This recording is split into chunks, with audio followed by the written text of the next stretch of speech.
Golden State Take. It's Golden State Take. What's going on, guys? Welcome to Golden State Take.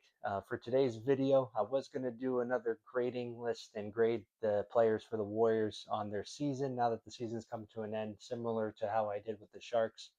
However, I wanted to take this in a bit of a different direction, and I wanted to just talk about overall the state of the organization, where they're at right now, uh, what they need to do in this offseason, or some of the different options they have, and what direction they need to take this organization right now. So that's what we're going to talk about today, and I want to start with really just the last few years, really ever since the championship run back in 2022. And I think this team has consistently been pretty stubborn the last few years. I feel like they've tried to emulate what they did back in 2022, and I want to go there and talk about 2022 and how they got to that championship. And you know when you really look deep into the not only the stats but just the reality of the path it took for them to get to that championship, you start to understand that that team took advantage of a great opportunity. And in most scenarios, that team, I don't believe, was a championship roster. But because of the success they had that year and because they took advantage and won that championship, I think the front office has continuously tried to use that same formula, playing really small, bringing guys back like Gary Payton, having a center that can shoot three, similar to how Bielitsa did, um, and it hasn't been working. And when I say they took advantage of an opportunity, when you look at that championship run that they had, and you start with who they had to play against, you start to really see that they were fortunate, and credit to them. They took advantage. They did what they had to do, and they did end up winning a championship, which isn't easy. So I'm not trying to say that, but you look at the first round against Denver. Yes, they faced Jokic. However, they didn't have Jamal Murray.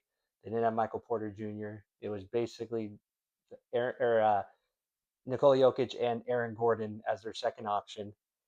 You look at the second round against Memphis. Memphis was an up and coming team. This was their first time really having a good playoff roster. I know they went to the playoffs the year prior, but they were the 2 seed that year, but they were still a young roster.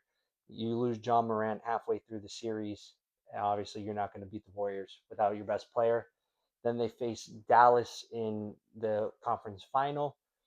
You looked at Dallas's roster. Yes, Luka's amazing. Jalen Brunson had a good year, but he's not the Jalen. He wasn't the Jalen Brunson that we see now in New York. Not at all.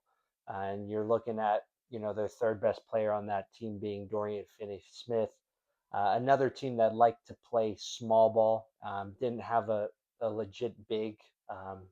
A lot of perimeter 3-point shooters, similar to how the Warriors like to play, and they took care of them pretty smoothly. And then you look at the Celtics that they played in the finals. The Celtics were a young team, uh, had some playoff experience, but not obviously to the level of a championship. And they had the Warriors on the ropes. And if they were a more experienced team, if they had been there before, I think they find a way to maybe seal that deal. But instead, the Warriors experience took over, and as that series went on, you saw that become more and more of an Achilles heel for the Celtics. You saw Steph be Steph Curry, and you saw some of the top guys on Boston like Jason Tatum, Jalen Brown, as the series went on, started to perform worse and worse. And so again, credit to the Warriors, they won the championship. But my whole point to this is, since that year, this team has really struggled to put together a competitive roster that can truly compete. And I'm not a huge fan of Mike Dunleavy thus far. And I know when Bob Myers when Dunleavy took over for Bob Myers back in 2023, um, he had been in the organization a little bit, and at the time, I actually thought the hire made sense considering Bob Myers was stepping down. But over these last 3 years, I have not been very happy with Mike Dunleavy and some of the decisions he's made. and like I said, really putting together or failing so far to put together a competitive roster that can compete for a championship. Um, and so I just want to kind of first go through a couple of the decisions he's made and, why I didn't agree with them. And also, the fact that they didn't really work out at all.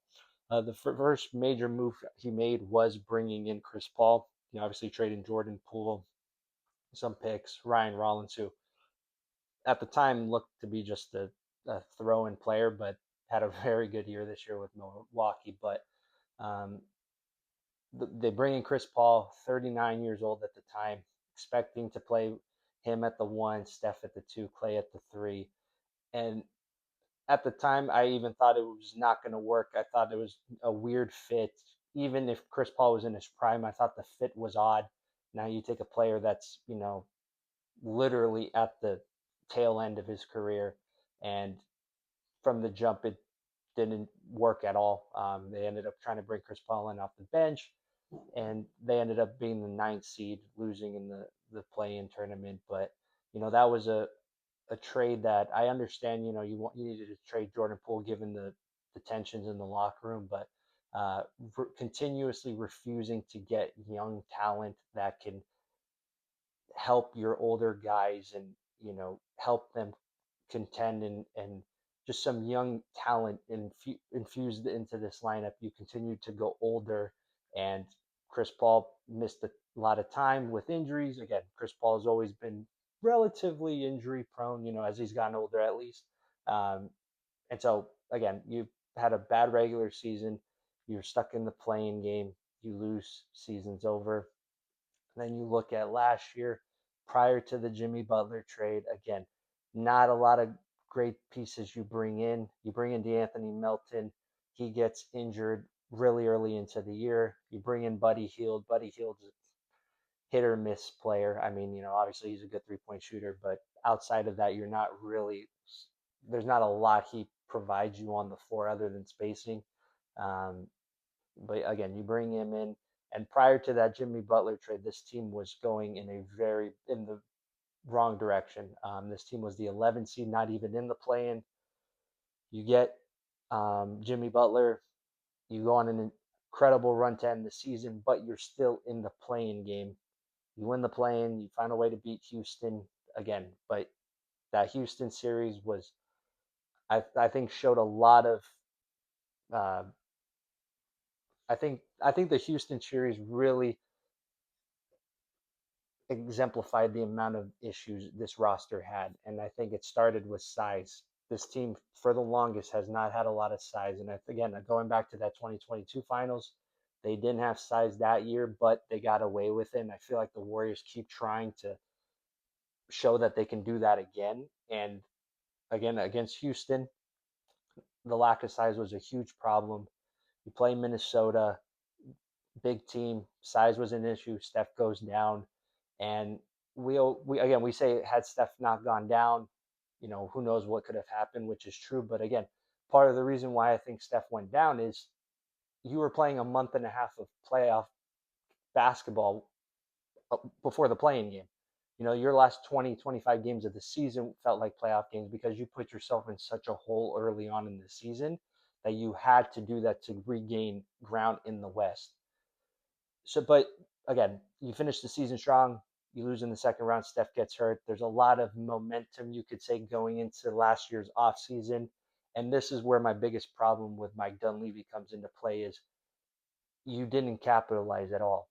You spent the entire summer with this whole Jonathan Kuminga saga, Jonathan Kuminga ordeal of whether he's going to sign, whether you trade him, what you're going to get for him, playing him, not playing him last year, or in the 2024-25 season. You don't sign any free agents. You're basically staying packed until you wait for a 40-year-old Al Horford to make a decision on whether he's going to retire or sign with you guys. And don't get me wrong, I like Al Horford. I think he's had a phenomenal career, but this isn't the Al Horford of 6, 7, 8 years ago. This is a 40-year-old Al Horford who, again, even at the time when we signed him, you knew the whole regular season he was going to miss a bunch of games. He was going to be injured. He was going to be resting. They were going to try to do their best to keep him healthy for the regular season. So you look, he plays half the season. When he played, sure, he was productive. He impacted the team, but again, it's just not good enough. And then they bring D'Anthony Melton back, who I thought had a good year. Um, you bring in Gary Payton again. I thought Gary Payton had a good year too. But these aren't pieces that really move the needle for you. And so to spend the whole offseason not doing anything and not being aggressive to sign a 40-year-old Al Horford, what did you expect to happen? I know Jimmy gets hurt this year, but even if Jimmy didn't get hurt, it's not like this team was, running through the league and dominating. This was still a play-in team. Now maybe they would have been a 7 or 8 seed with Jimmy healthy, sure, but let's not act like this was a second 2 seed in the West prior to the Butler injury. And so again, the reason why I go on this rampage is this organization really has three avenues they can go this year. And again, whether you agree or disagree, these are really the three routes they can go. And the first route is you give Steph Curry a realistic opportunity to win a championship. You don't say we're trying to win a championship. You don't say you're trying to compete. You show the fans, you show Steph that you are putting a team that can realistically win. And if you put, whether that's via free agency, which I don't see it through free agency, through trade is most likely the way you're going to have to go to in order for that to happen. You have to make a big splash. You have to bring in a difference maker. And I'm not talking about a difference maker that's 38, 39 years old. I know people want to talk LeBron.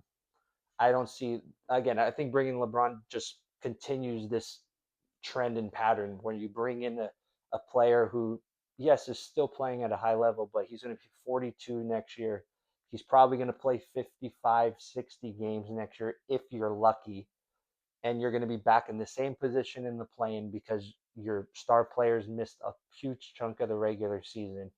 And you're going to be playing catch up the entire year, playing in the play-in, and you're going to be back in the same spot.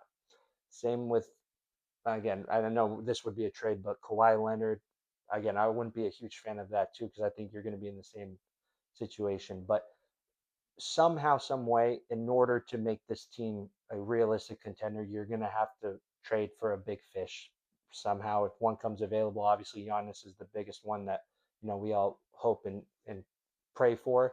Um, it's going to take a move like that, I think, to make this team realistically a contender. And again, I've been a Warriors fan since I was a little kid, since 2006, 2007, since we believe.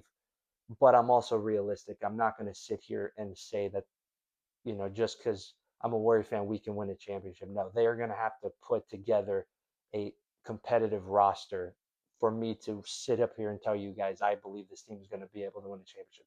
These last few teams, although maybe we've hoped and wished, it's been clear they are not a team that can win a title. Well, that's your first option is give Steph the opportunity, a true opportunity to win. The second option is doing what you're doing right now. Sign a couple guys in free agency that they're going to play 15 to 20 minutes a night, bring Al Horford back, bring Gary Payton back, which again, if you bring Gary Payton back, I'm actually not opposed to that. But again, that's not going to, if you just do that, that's not going to move the needle. Resign Porzingis and you say, hey, when we're fully healthy, we have a chance to win. I don't see that happening. And the reason why is there's too many things that have to go right for this team as constructed to win a championship or to at least compete. You first have to make sure that Steph stays healthy, which, again, he looked good in the plane, but even from his comments with his knee, sounds like that's going to be something that's going to linger and they're going to have to monitor throughout the season. So he's going to miss time because of that. You have Draymond, another year older, who I thought Draymond had a solid year, as you saw against the Clippers, still an elite defender. But what Draymond does is very impactful for winning games and winning basketball. Draymond is not somebody that you can put a mediocre team around him and tell him to be super impactful.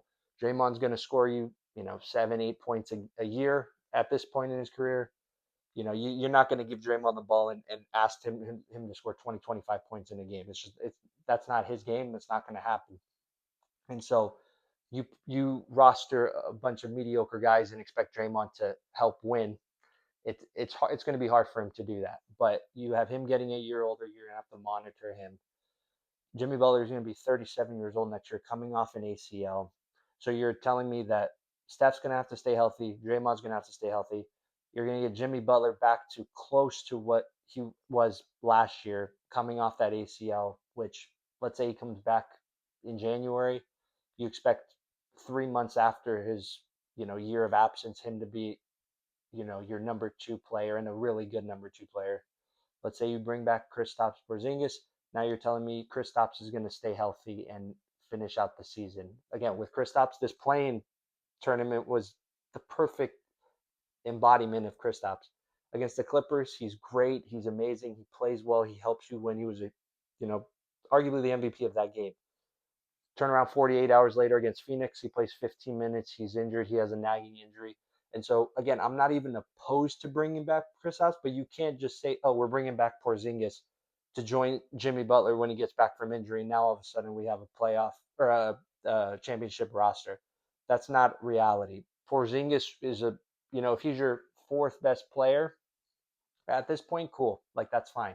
But to rely on him to be your second best player for the first 3-4 months of the season, and then Jimmy Butler comes back right into your second option, and then Kristaps is your third option. Again, this just is a playoff or a playing team to me at this point. This doesn't do anything. So that's your second option. If you just want to continue running it back, you're going to be back in the same position this year. We're going to have the same talk next year. Steph's going to be a year older. Who knows what the future holds for him? But that to me is the worst option because you're not good enough to compete and win a championship. You're not bad enough to, you know, get a top 5 pick and get a great talent or potentially a great talent or a great prospect in the draft.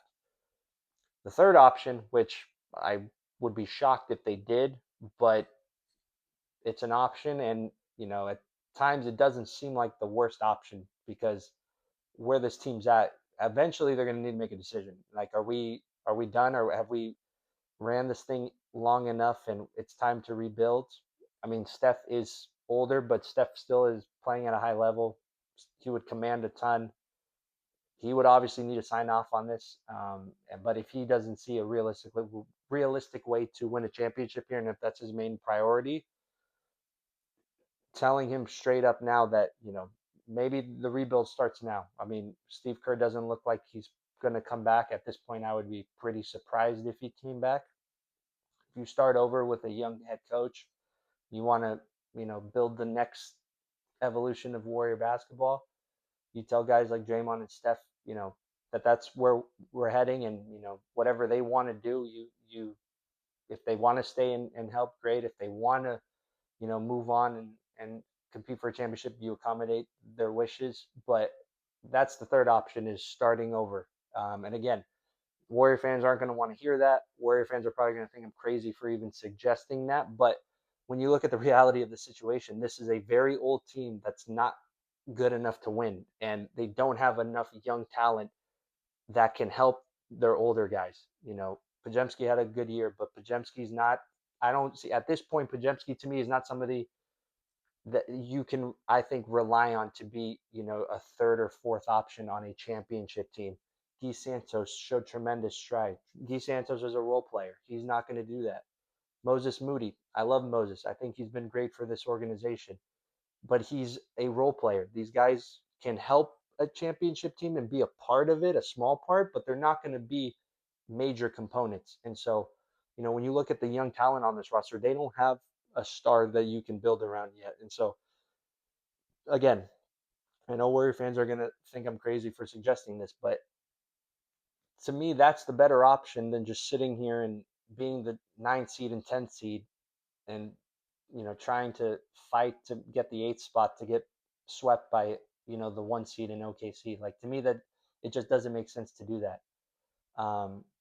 But again, those are their three options and directions they can go this year. And for the love of God, I just pray that they choose one, because the last 2-3 years, Mike Dunleavy has just kind of been caught playing in the middle of it, saying one thing, not really doing much to accommodate that.